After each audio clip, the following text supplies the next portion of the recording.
ಬಿಡುವಾಗ ಬಿಡ್ರಿ, ಚಪ್ಪಾಳೆ ಜೋರಾಗಿ ಚಪ್ಪಾಳೆ ತಟ್ರಿ ಅಲ್ವಾ? ಅದೆಲ್ಲ ಮಾಡುವಾಗ ನಮ್ಮ ಆರೋಗ್ಯ ಚೆನ್ನಾಗಿರ್ತದೆ. ಓಕೆ ನೋಡಿ, ಅಲ್ಲಿ ಎಚ್ಚರಿಕೆಯಿಂದ ಶಿಕ್ಷಿಸುವ ತಂದೆ ಮಗನಿಗೆ ಮಿತ್ರ. ತಂದೆ ಆಗಲಿ ತಾಯಿಗಾಗಲಿ ಎಚ್ಚರಿಕೆಯಿಂದ ಶಿಕ್ಷಿಸುವ ತಂದೆ ತಾಯಿ ಮಗ ಅಥವಾ ಮಗಳಿಗೆ ಮಿತ್ರರಾಗಿರ್ತಾರೆ. ಆದ್ರಿಂದ ಶಿಕ್ಷೆ ಕೊಡೋದು ಒಳ್ಳೇದಲ್ವಾ? ಇನ್ನೊಂದು ಜ್ಞಾನೋಕ್ತಿಗಳ ಗ್ರಂಥದಿಂದ ತೆಗೆದುಕೊಂಡದ್ದು ಏನಂತೆ, ಮಕ್ಕಳನ್ನು ದಂಡಿಸಿ ತಿದ್ದಲು ಹಿಂಜರಿಯಬೇಕಾಗಿಲ್ಲ. ಹಿಂಜರಿಬೇಡಿ ಮಕ್ಕಳನ್ನ ತಿದ್ದೋದಕ್ಕೆ. ಯಾಕಂದ್ರೆ ಬೆತ್ತದ ಏಟಿಗೆ ಅವರೇನು ಸತ್ತು ಹೋಗುವುದಿಲ್ಲ. ನೋಡಿ, ಅಲ್ಲಿ ಬೆತ್ತದ ಏಟಿಗೆ ಯಾರಾದ್ರೂ ಸತ್ತು ಹೋಗಿದ್ದು ಕೇಳಿದ್ರೆ ಇಲ್ಲ, ಕೇಳಿದಿರಾ? ಇಲ್ಲ ಅಲ್ಲ. ದೊಣ್ಣೆ ಬಡಿಗೆಯಲ್ಲಿ ಓಡದೇನಾರು ಆಗಿರ್ಬೋದು, ಬೆತ್ತದಲ್ಲಿ ಅಂತ ಖಂಡಿತವಾಗಿ ಇಲ್ಲ. ನೋಡಿ, ಅಲ್ಲಿ ಬೆತ್ತದಿಂದ ಬೇಕಾದ್ರೆ ಒಡೆ ನಿನ್ನ ಮಗುವಿನ ಆತ್ಮ ಪಾತಾಳಕ್ಕೆ ಬೀಳದಂತೆ ತಡೆ. ಬೆತ್ತದಿಂದ ಬೇಕಾದ್ರೆ ಹೊಡೀರಿ ಮಕ್ಕಳಿಗೆ. ನನಗೆ ಇವಾಗಲೂ ನೆನಪಿದೆ, ನಮ್ಮ ಟೀಚರ್ಸ್ ಎಲ್ಲ ಈಗಿನ ಮಕ್ಕಳಿಗೆ ಕೋಲೆ ಎತ್ತಕ್ಕಿಲ್ಲಲ್ಲ. ನಮ್ಮ ಹುಚ್ಚಪ್ಪ ಮಾಸ್ಟರ್ ಅಂತ ಒಬ್ರು ಇದ್ರು. ಹುಚ್ಚಪ್ಪ ಮಾಸ್ಟರ್ ಅಂತ ಹೆಸರೇ. ಸಂಖ್ಯೆಯನ್ನು ಬಯಸಬೇಡ ಅಂದ್ರೆ ಯೂಸ್ಲೆಸ್ ಮಕ್ಕಳು, ತುಂಬಾ ಸಂಖ್ಯೆಯನ್ನು ಬಯಸಬೇಡ. ಆಮೇಲೆ ಅಂದ್ರೆ ಭಕ್ತಿಹೀನ ಮಕ್ಕಳಲ್ಲಿ ಆನಂದ ಪಡಬೇಡ. ನಿನ್ನ ಮಕ್ಕಳಿಗೆ ಭಕ್ತಿ ಇದೆಯಾ? ದೇವರ ಭಕ್ತಿ ಇದೆಯಾ? ಭಾಗ್ಯವಂತರು ನೀವು. ಒಂದು ವೇಳೆ ಭಕ್ತಿ ಇಲ್ಲ ಅಂದ್ರೆ ನಿಮ್ಮ ಮಗುವಿಗೆ ನೀವು ಎಲ್ಲೋ ಸಂಕಷ್ಟದಲ್ಲಿದ್ದೀರಾ ಅಂತ ಅರ್ಥ ಇದಲ್ವಾ? ನೋಡಿ, ಅಲ್ಲಿ ದೇವರಲ್ಲಿ ಅವರಿಗೆ ಭಯಭಕ್ತಿ ಇಲ್ಲದಿರಲು ಸಂತೋಷಿಸಬೇಡ. ಅವರು ಬೆಳೆದು ಅಧಿಕ ಸಂಖ್ಯೆಯಲ್ಲಿ ಇದ್ರು ಅಂತೇಳಿ. ಅವರ ಬದುಕಿನಲ್ಲಿ ಭರವಸೆ ಇಡಬೇಡ. ಏನದು ಅವರ ಬದುಕಿನಲ್ಲಿ ಭರವಸೆ?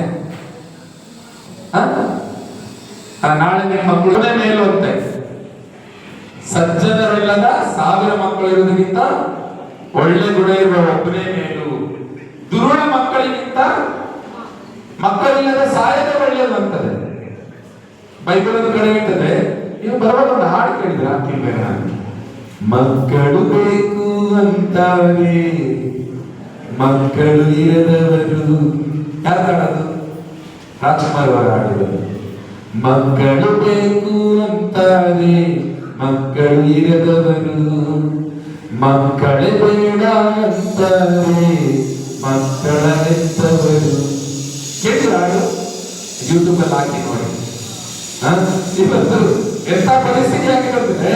ಮಕ್ಕಳು ಇರೋರಿಗೆ ಯಾಕಪ್ಪ ಮಕ್ಕಳು ನನ್ನಾಗಿರೋದು. ಎಲ್ಲರಿಂದ ಊರು ಏನಾಗ್ತದಂತೆ? ಬಲಿತದೆ. ವಿವೇಕಿಯಿಂದ ಊರು ಬೆಳೀತದೆ. ಅದೇ ಅಧರ್ಮಿಗಳ ಪೀಳಿಗೆಯು ಅಳಿದು ಹೋಗ್ತದೆ. ಅಧರ್ಮ ಅಂದ್ರೆ ಕೆಟ್ಟತನ ನಿಮ್ಮ ಮಕ್ಕಳೇ ಮಾಡಲಿ, ತಂದೆ ತಾಯಿ ಅಂದ್ರೆ ನೀವೇ ಮಾಡಿ ಕೆಟ್ಟತನ, ನೀವೇ ಮೋಸ ಮಾಡಿ ವಂಚನೆ ಮಾಡಿ ನಿಮ್ಮ ಕುಟುಂಬಕ್ಕೆ ಅದು ಆಶೀರ್ವಾದ ಹೌದಾ ಅಲ್ವಾ?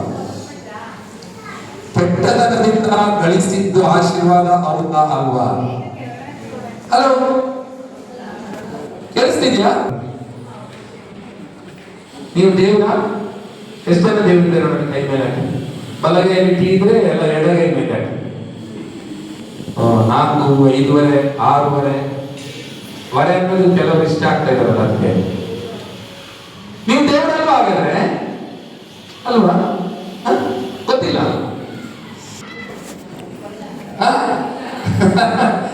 ಸುಳ್ಳಲ್ವ ಅದು? ಟೀಚರ್ಸ್ ಹೇಳಿದರೆ ನೀವು ಕಣ್ಣಿಗೆ ಕಾಣುವ ದೇವರುಗಳಂತೆ. ಸರಿನಾ ಸುಳ್ಳ? ಸರಿಯಾದ್ರೆ ಮತ್ತೆ ನೀವ್ಯಾಕೆ ದೇವರು ಕರೆಯಿಂದ? ಓ, ಮಕ್ಕಳಿಗೆ ಮಾತ್ರ, ಉಳಿದವರಿಗೆ ದೆವ್ವಗಳು. ಅಲ್ಲ, ನೀವು ದೇವರಂದ್ರೆ ದೇವರೇ, ಮಕ್ಕಳಿಗೆ ದೇವರು, ಬೇರೆಯವರಿಗೆ ದೆವ್ವ, ಗಂಡನಿಗೆ ದೆವ್ವ ಆಗ್ತೀರಾ? ಅದ್ಯಾವ ಮೂವಿ ನೋಡಿದ ನಂತರ ಯಾವ ನಾನು ಹೆಂಡತಿ ಜೊತೆ ಏನಂತಾರೆ ಓದಕ್ಕಂತ, ನೀವು ಪ್ರೀತಿಸಿದ್ರೆ ನೀವು ಪ್ರೀತಿ ಮಾಡಿದ್ರೆ, ಗಂಡ ಹೆಂಡತಿ ಪ್ರೀತಿಯಿಂದ ಇದ್ರೆ ನಿಮ್ಮ ಮಕ್ಕಳು ಏನ್ ಕಲಿತಾರೆ? ನಿಮ್ಮಿಂದ ಏನ್ ಕಲಿತಾರೆ? ಪ್ರೀತಿ ಕಲಿತಾರೆ.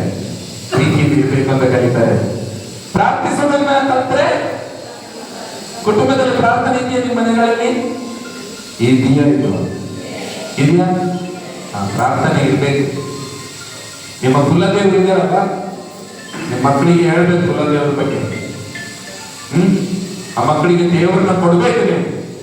ಇಲ್ಲಾಂದ್ರೆ ಆವಾಗಲೇ ಓದಿರಲ್ಲ, ಭಕ್ತಿ ಇಲ್ಲದ ಭಕ್ತಿಹೀನ ಮಕ್ಕಳಿಗಿಂತ ಮಕ್ಕಳಿರೋದೇ ಒಳ್ಳೇದು ಅಂತ ಅಲ್ವಾ? ಮಕ್ಕಳಿಗೆ ಭಕ್ತಿ ಕೊಡ್ಬೇಕು.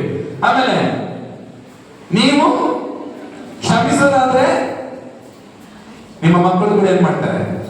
ಕ್ಷಮೆ ಕೊಡ್ತಾರೆ. ಕೆಲವೊಮ್ಮೆ ಮನೆಯಲ್ಲಿ ಏನಾದ್ರು ಸ್ವಲ್ಪ ಜಗಳ ಆದ್ರೆ ಡ್ಯಾಡಿ ಮಮ್ಮಿಗಳು ಸ್ವಲ್ಪ ಸ್ಯಾಕ್ರಿಫೈಸ್ ಮಾಡಬೇಕು. ನಾನು ಜಗಳ ಕಾಲ ಕಲ್ಕೊಂಡು ಜಗಳ ಹೋಗೋದಲ್ಲ, ಹೆಂಡತಿ ಆಗೋದು ಗಂಡನ ಹತ್ರ, ಅದು ಕೂಡ ಯಾರು ಬಂದೆ? ಯಾರು ಬಂದೆ? ಮಕ್ಕಳು ಬಂದ್ರೆ ಆಯ್ತಾ? ಸ್ವಲ್ಪ ಜಾಗ್ರತೆ ಇರಿ, ನಿಮ್ ನಾಲಿಗೆ ಸ್ವಲ್ಪ ಹಿಡಿತದಲ್ಲಿ ಇಟ್ಕೊಳ್ರಿ. ಕೆಲವು ನೀವು ಆಡುವ ಮಾತುಗಳು ಬಿ ಕೇರ್ಫುಲ್. ಯಾಕಂದ್ರೆ ನಿಮ್ಮ ಮಕ್ಕಳು ಅವುಗಳನ್ನ ಕಲ್ಪನೆ ಮಾಡ್ತಾರೆ, ಇಲ್ಲಿ ಶಾಲೆಯಲ್ಲಿ ಬಂದು ಯೂಸ್ ಮಾಡ್ತಾರೆ. ಯಾರಾದ್ಮೇಲೆ ಪ್ರಹಾರ ಮಾಡ್ತಾರೆ ನಿಮ್ಮ ಮಕ್ಕಳು ಇಲ್ಲಿ ಬಂದು. ಅರ್ಥ ಆಯ್ತಲ್ವಾ? ಅದರಿಂದ ಜಾಗ್ರತೆ ಇದೆ ಆಯ್ತಾ? ಓಕೆ, ನೀವು ಜಗಳ ಮಾಡಿದ್ರೆ ನಿಮ್ಮ ಮಕ್ಕಳು ಏನ್ ಮಾಡ್ತಾರೆ? ಶಾಲೆಯಲ್ಲಿ ಬಂದು ಜಗಳ ಆಡ್ತಾರೆ ಎಲ್ಲರ ಹತ್ರ, ಜಗಳ ಗಂಟೆಗಳು. ಯಾಕಂದ್ರೆ ನೀವು ಅಲ್ಲಿ ಮನೆಯಲ್ಲಿ ಜಗಳ ಆಡ್ತಿರಲ್ಲ, ಅದನ್ನೇ ಕಲ್ತಿರ್ತಾರೆ ಅವರು. ಆದ್ದರಿಂದ ಆಮೇಲೆ ಏನೋ ಒಂದು ಗಾದೆ ಇರಲ್ಲ, ಗುನಿನಂತೆ ಸೀರೆ, ತಾಯಿಯಂತೆ ಮಗಳು, ತಂದೆಯಂತೆ ಮಗ. ಮಗ ಸೊನ್ನೆ ಇಲ್ಲ. ಓಕೆ, ರಾಜ ತಥಾ ಪ್ರಜಾ ಅಂತ ಹೇಳ್ತಾರಲ್ವಾ? ಯಾವ ರೀತಿ ರಾಜ ಇದ್ದಾರೆ ಅದೇ ರೀತಿ ಪ್ರಜೆಗಳು. ಯಾವ ರೀತಿ ಡ್ಯಾಡಿ ಇದ್ದಾರೆ ಅದೇ ರೀತಿ ಮಗ, ಯಾವ ರೀತಿ ಮಮ್ಮಿ ಇದ್ದಾಳೆ. ನಿಮ್ಮ ಅಕ್ಕಪಕ್ಕದ ಅಲ್ವಾ? ಹೌದಾ? ಬೇರೆ ಯಾರಾದ್ರೂ ಇದ್ದಾರೆ ಜವಾಬ್ದಾರಿಗಳು? ನೀವೇ 101%. ನೋಡಿ, ಮಕ್ಕಳ ಬೆಳವಣಿಗೆಗೆ ಮುಖ್ಯ 5 ವಿಧಗಳಿದ್ದಾವೆ. ಯಾವುದು? ಮೊದಲನೇದು ದೈಹಿಕ, ಮಾನಸಿಕ, ಭಾವನಾತ್ಮಕ, ಭೌತಿಕ ಮತ್ತು ಆಧ್ಯಾತ್ಮಿಕ.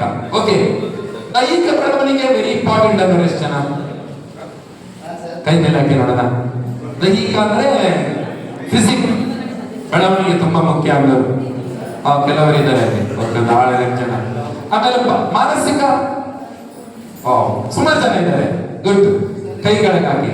ಭಾವನಾತ್ಮಕ ಅಂದ್ರೆ ಗೊತ್ತಾ? ಈ ಕೆಲವೊಮ್ಮೆ ಗರಪಡ್ದವ್ರು ಅಂತಾರಲ್ಲ, ಕೈಗಳಿಗೆ ಗರಪಡ್ದವ್ರು ಅಂತ ಗೊತ್ತಾ? ಯಾರಂತ ಗೊತ್ತಾ? ಯಾರು?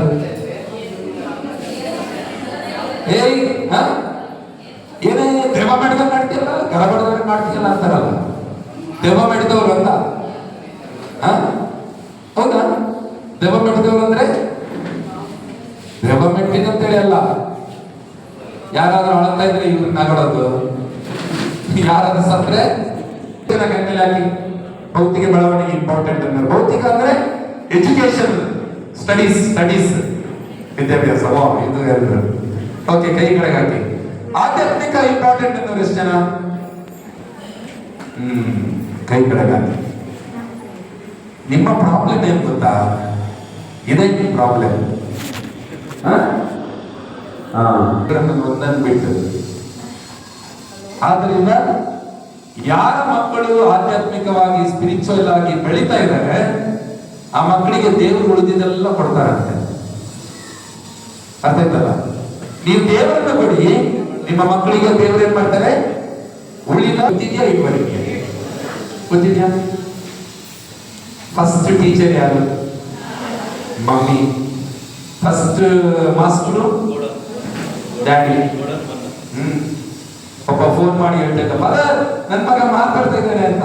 ಹೌದಾ? ಏನಂತ ಮಾತಾಡ್ತಿದ್ದಾನೆ? ಚಿಕ್ಕವನು ಮಾತಾಡ್ತಾ ಇದ್ದಾನೆ ಅಂತ. ಅವನಿಗೆ ಅಪ್ಪ ಅಂತ ಹೇಳಕ್ ಬರಲ್ಲ. ಎಷ್ಟು ಮಕ್ಕಳಿದ್ದಾರೆ ಮೇಡಮ್ ನಿಮ್ಗೆ? ಟ್ಯೂಷನ್ ಕಳಿಸ್ತೀರಾ? ಒಬ್ಬನಿಗೆ. ಯಾಕೆ ಇಬ್ಬರಿಗೆ ಮ್ಯಾನೇಜ್ ಮಾಡಕ್ಕಾಗಲ್ಲ? ಪಾಪ ಈ ಟೀಚರ್ಸ್ ಬೆಳಿಗ್ಗಿಂದ ಸಂಜೆವರೆಗೆ ನಿಮ್ಮ ಮಕ್ಕಳನ್ನ 50 ಮಕ್ಕಳನ್ನ 60 ಮಕ್ಕಳನ್ನ ಕ್ಲಾಸಲ್ಲಿ ಇಟ್ಕೊಂಡು ಮ್ಯಾನೇಜ್ ಮಾಡ್ತಾರೆ. ನಿಮ್ಮಲ್ಲಿ 2 ಮಕ್ಕಳನ್ನ ಮ್ಯಾನೇಜ್ ಮಾಡಕ್ ಬರಲ್ವಾ? ಅಲ್ಲ, ನೀವು ಟೀಚರ್ ಟ್ಯೂಷನ್ ಕಳಿಸ್ತೀರಲ್ಲ, ಆ ಟೀಚರಿಗೆ ಗಂಡ ಹೆಂಡತಿ ಮಕ್ಕಳು ಯಾರಿಲ್ವ? ಅವರಿಗೆ ಅಡುಗೆ ಮಾಡಕ್ಕಿರಲ್ವಾ? ಆಮೇಲೆ ನಿಮ್ಮ ಮಕ್ಕಳನ್ನ ಅಷ್ಟು ಚೆನ್ನಾಗಿ ನೋಡ್ಕೊಳ್ತಾರೆ. ಹೇಗ್ ನಂಬ್ತೀರಾ ನೀವು? ಹೇಗ್ ನಂಬ್ತೀರಾ? ಮನೆಯಲ್ಲಿ ನೀವು ಸ್ವಲ್ಪ ಹೊತ್ತು ಕೂತ್ಕೊಂಡ್ರೆ ಆಗಲ್ಲ? ಎಷ್ಟು ಮೇಡಮ್ ಹೇಳಿ ಮೇಡಮ್?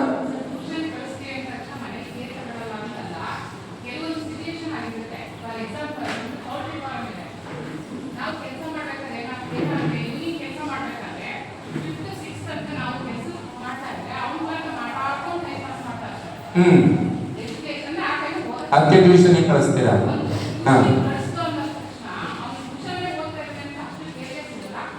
ಪ್ರತಿದಿನ ಮನೆ ಚೆಕ್ ಮಾಡ್ತೀನಿ. ಮಾಡ್ತೀರಾ? ಅವರಿಗೆ ವೀಕ್ಲಿ ಡೈಲಿ ಸಾಟರ್ಡೆ ಸಂಡೇ ಬಂದ್ರೆ ರಿಪೀಟ್ ಓದಿಸ್ತೀನಿ. ಓಕೆ. ಇಷ್ಟೆಲ್ಲ ಕೊಡ್ತೀನಿ. ಪ್ರತಿಯೊಂದು ಕೇರ್ ತಗೋತೀನಿ. ಅಲ್ಲ ಎಲ್ಲ ತಗೊಳ್ತೀರಾ? ಒಂದು ನಿಮಿಷ, ನನ್ಗೆ ಇವಾಗೆಲ್ಲ ಯಾರಿಗೋಸ್ಕರ? ಮಕ್ಕಳಿಗೋಸ್ಕರ. ನೆನಪಿಟ್ಕೊಳ್ಳಿ ಆಯ್ತಾ? ಓಕೆ. ಮಕ್ಕಳ ಆಗುವಗಳನ್ನು ನೋಡ್ಕೋಬೇಕಾ? ಅದನ್ನು ನೀವು ನೋಡ್ಲೇಬೇಕು ನಿಮ್ಮ ಮನೆಯಲ್ಲಿ ಆಯ್ತಾ? ಆಮೇಲೆ ನಿಮ್ಮ ಮಕ್ಕಳ ಕ್ಲಾಸ್ ಟೀಚರ್ ಅವರೊಂದಿಗೆ ಯಾವಾಗಲೂ ಸಂಪರ್ಕದಲ್ಲಿರಿ. ಅವಾಗಲೇ ಹೇಳಿದ್ರೇನಪ್ಪ, ಅದು ಫಸ್ಟ್ ಬ್ಯಾಚ್ಗೆ ಅಲ್ವಾ, ಟೀಚರ್ಸ್ ಜೊತೆಗೆ ಅವಾಗ ಫೋನ್ ಮಾಡಿ ಮಾತಾಡಿ 12 ಗಂಟೆಗೆ ರಾತ್ರಿ. ಇಲ್ಲಲ್ಲ, ಅವ್ರನ್ನ ಟೈಮ್ ಕೊಡ್ತಾರೆ ಪಾಪ. ಟೀಚರ್ಸಿಗೂ ಅವ್ರದ್ದೇ ಫ್ಯಾಮಿಲಿ ಇದೆ, ಅವ್ರ ಮಕ್ಕಳು ಇದೆ, ಅವ್ರ ಗಂಡ ಇದೆ, ಅವ್ರ ಹೆಂಡತಿ ಇದೆ ಅಲ್ವಾ. ಅವ್ರ ಫ್ಯಾಮಿಲಿ ಜೊತೆಗೆ ಸ್ವಲ್ಪ ಸಮಯ ಬೇಕಲ್ಲ ಅವರಿಗೆ. ನಿಮ್ಗೊಂದು ಟೈಮ್ ಕೊಟ್ಟಿದ್ದಾರೆ, ಆ ಟೈಮಲ್ಲಿ ಮಾಡಿ ಏನಾದ್ರು ಕಾಲ್ ಮಾಡಕ್ಕೆ. ಸುಮ್ಮನೆ ಟೀಚರ್ ಊಟ ಮಾಡಿದ್ರಾ, ತಿಂಡಿ ಮಾಡಿದ್ರಾ, ಕಾಫಿ ಕುಡಿದ್ರಾ, ಟೀ ಕುಡಿದ್ರಾ ಅಂತ ಕೇಳಕ್ ಫೋನ್ ಮಾಡಬೇಡಿ. ನಿಮ್ಮ ಮಗುವಿನ ಬಗ್ಗೆ ಏನಾದ್ರು ವಿಚಾರಿಸಕ್ಕಿದ್ರೆ ಅವಾಗ ಫೋನ್ ಮಾಡಿ. ಇತಿಮಿತಿ ಇರ್ಲಿ ಅಂತ. ಏನದು ಇತಿಮಿತಿ? ಎಲ್ಲದಕ್ಕೊಂದು ಇತಿಮಿತಿ. ಮೊಬೈಲ್ ಎಷ್ಟು ಜನ ನಿಮ್ಮ ಮಕ್ಕಳಿಗೆ ಕೊಡ್ತೀರಾ ನೋಡಕ್ಕೆ? ನಿಮ್ಮ ಮೊಬೈಲ್ ಸುಮ್ಮನೆ ನಾನ್ ನಂಬಲ್ಲ, ನೀವು ಕೈ ಮೇಲೆ ಹಾಕಲ್ಲ.